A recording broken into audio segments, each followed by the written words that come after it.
Hey everyone, welcome to Woody's Sound Up. My name's Woody. Quickly, I just wanted to talk subwoofers.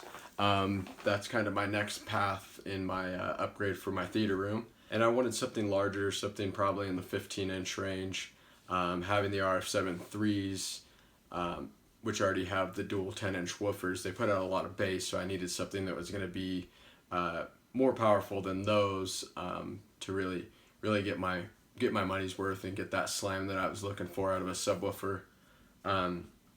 So for the longest time, I've been curious on do-it-yourself subs, which I've cruised the boards and the pages for quite a while, and it all sounded really cool. I know there's a lot of performance bang for your buck with do-it-yourself, and I know the do-it-yourself guys really swear by the performance of them. But my issue is I don't really have a lot of woodworking tools, and I've never done a lot of woodworking, so I don't really know if I have the skills to do the boxes and make the cuts and have them looking professional. And I was just not too sure. I wanted some half-assed box just sitting in my room. So I'd kind of veered away from that and had kind of gone back onto the path of something like the larger SVSs or the Monolith. Which I still think are incredible subwoofers, but obviously they do cost a bit more as you're paying for the name brands and the build quality and stuff that goes along with that. But anyways, so as luck turned out, this company just kind of came out of nowhere, at least to me, called GSG Audio. And they started producing Mini Marty flat packs, so they were doing everything, all the woodworking for you. They were making the cuts, they were CNC machining all the channels and everything for the glue and for the connections. That really got my interest going on them.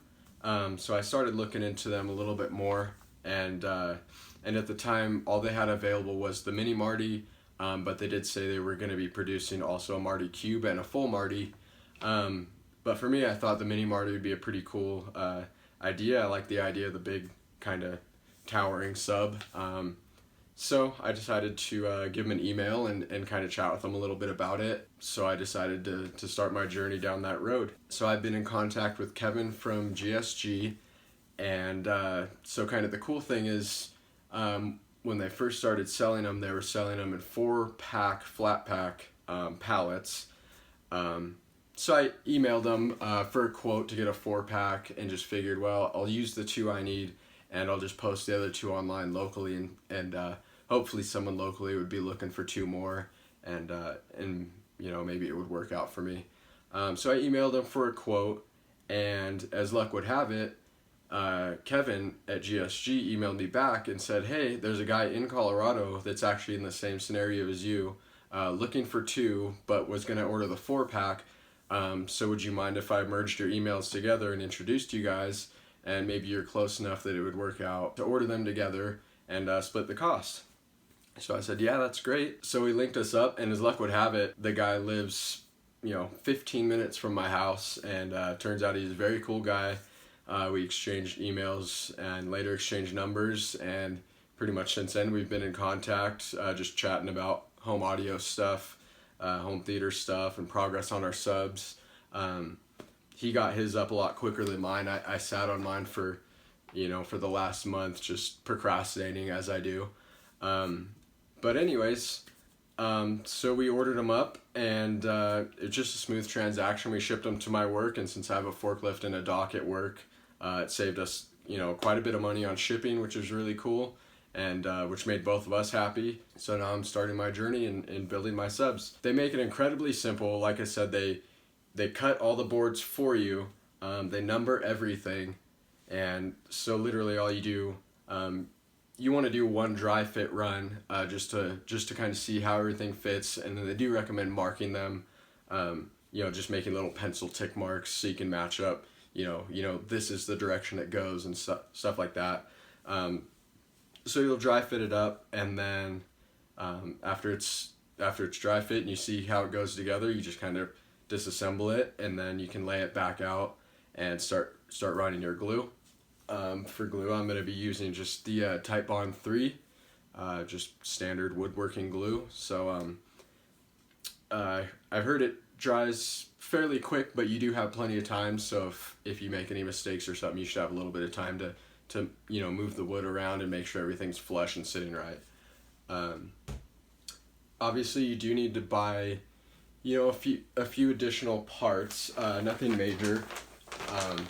You do have to buy, if you want to go the Nutric route, you do have to buy the little connector, and also you'll want to get the little clips that go with it. So you'll crimp this down on your speaker wires, and then these will plug in to the back side of the connector right there.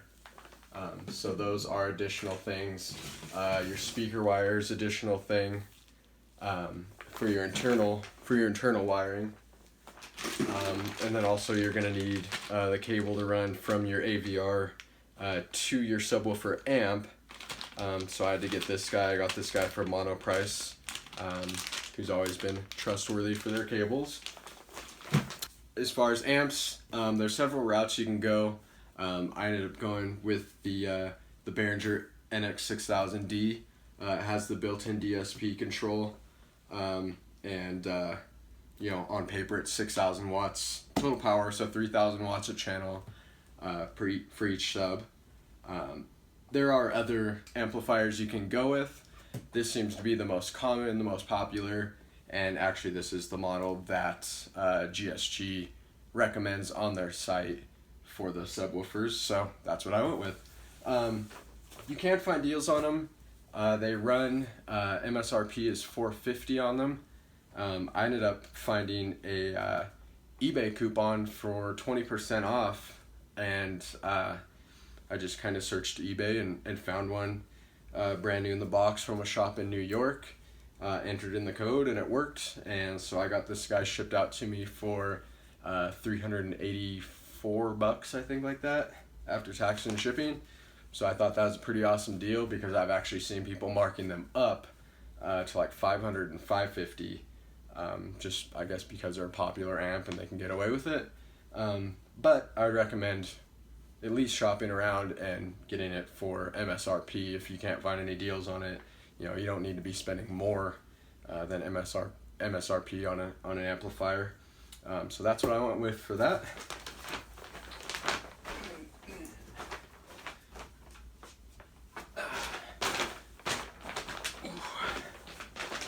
For the drivers, I went with the tried and true Dayton Ultimax 18-inch. So that's the guy right there. Again, I got super lucky on the Ultimaxes. I had been, browsing Parts Express, kind of waiting for a flash sale or something to come along.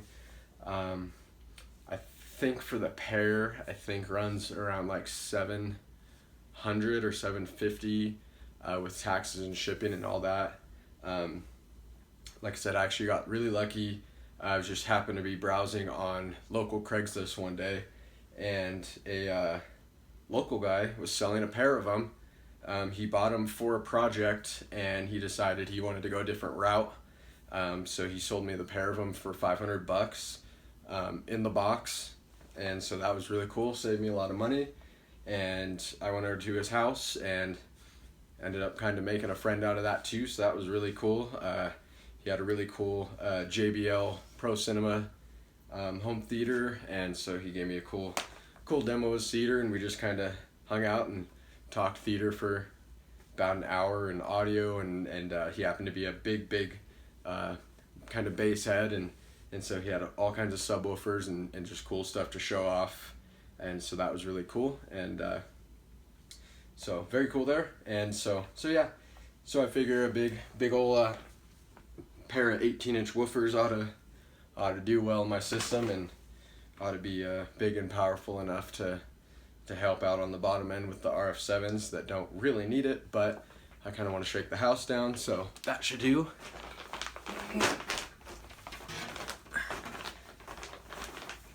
As I was saying, GSG Audio takes the incredible time and does all the hard work for you, and cuts everything down and CNCs it, and then they throw a nice number to let you know what you're going to be doing and what order you're going to be going in. So that's really cool. So here you go. I'll just show you a quick little demonstration. So you'll just throw down your 1, 2,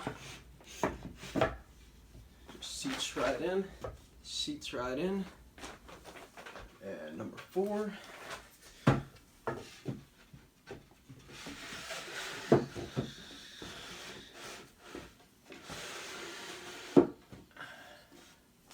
number 5 goes in on this side. Sits down in there. And number 6 drops down. You don't want to confuse 5 and 6. 6 actually has longer bottom, so 5 bottoms out on top of number 4. And then number 7 goes in this back, or this bottom spot, like so. And then number 8 ends up being the front. And now this one, you actually kind of lift 7 a little bit, and then from underneath you have to line them up, which looks like they are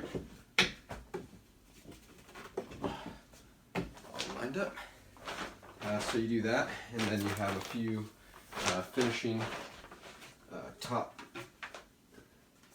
number 9. And then the two sides, the bottom.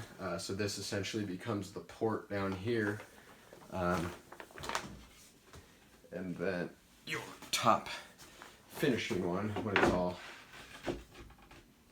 all done, and you have the sides on. So then you would mount the driver through this section. So the driver would drop in, and you'd drill your holes, and then mount your driver through there. And then so as far as finishing, a lot of guys will use Duratex. You can house paint them any color you want. Guys will veneer them, vinyl wrap them. So depending on your skill level, there are several finishes you can do with them. Since I'm not that skilled, I'm planning on just buying some dark house paint, maybe like a matte black or super dark gray or something like that. Maybe I'll super dark gray and black out the port or something to give it a little bit different look. But yeah, so you do that. I know there's some guys that kind of make their own emblem or make an emblem and stick it on down here. But yeah, so you just wire up the driver, run your speaker wire through. You also have this little finishing piece, so your connector will go in like that, and then on the bottom, this will actually glue down underneath into a channel in number 1. So that's actually something you want to do first. So you have your speaker wire able to run and pull out and wire up your driver and then mount your driver in. So that's something you do want to do first, which they detail in the instructions showing you which method is best to go, which direction is best to follow. So I just kind of wanted to run through a quick video of the dry fit, and so coming soon I can get another video up doing the glue process. As far as the internals, the glue process, from what I've been told from my buddy, goes really quick on the internals, because you can just kind of glue it, let it set and dry up, and you're good to go. The sides, he says, I think they recommend like 2 to 4 hours on the sides for them to really set in place, and you want to have weight on top of them, so you'll want to flip it so the side is up, facing upward, that you're going to glue down, glue it, and then have some weight. So I'll probably just use the 2 drivers and set them on top. You can also, if you have clamps, you can always clamp them, stuff like that. So maybe you could do 2 at a time or something like that if you want to speed it up a little bit. He said the process took him a little because he was just doing one side a night before bed and then letting it dry overnight, and then doing the next side the next day and letting it dry while he was at work or whatever. So however you want to do it, but yeah, the final sides gluing up does take a little bit more time. But like you just saw, all said and done, the internal bracing should only take you 10 minutes to assemble together, and then gluing them up. So it's going to take you a little bit of time, but it's saved how much time compared to cutting and CNC machining and making sure all your holes and cuts are straight and right. And so a really big shout out to Kevin over at GSG and GSG Audio for all their hard work and how accessible they've made this to guys like me that never had the skill or was just intimidated to try it in the first place. So that's really, really cool. So my goal is to have these guys up and running. I have a pair of them, have them up and running by next week. So hopefully, like I said, I can make little videos detailing, the process as I go along and the painting and all that, and then I can show you the finished product, and then I can get them tuned in and dialed in and have some house shake and bass going. So I'm excited for that. So yeah, I just wanted to make a little video for everyone real quick and get that up there just to show you how easy it is. And if you're like me and you've always wondered about the DIY stuff, but you were always kind of intimidated of it, definitely check out GSG Audio. These guys got you taken care of. The Mini Marty is too big for you. Like I said, they offer the cube, so it's a nice little compact little cube. If you want something bigger, they now have the full Martys. They do sell them individually or still in the 4-packs. So however you want to do that, just email them up and they can get you a quote out for shipping and very, very awesome prices. Like I said, all said and done, with my drivers, with the amplifier, with the boxes shipped to me, and all the odds and ends and pieces I bought, I'd imagine I'm still paying considerably less than a single, probably high-end subwoofer from, one of the name brands, which, I'm not going to say, anything bad about those. I mean, they're excellent subwoofers and they have their place. But if you're someone who wants to try to save some money with building your system, and you're cool with getting your hands a little dirty, definitely check these guys out, and hopefully it works out for you guys. And thanks for tuning in, and I'll get you the next video up soon, and hopefully I can have these guys up and running soon and get the party going. So thanks for watching. I'll see you guys next time.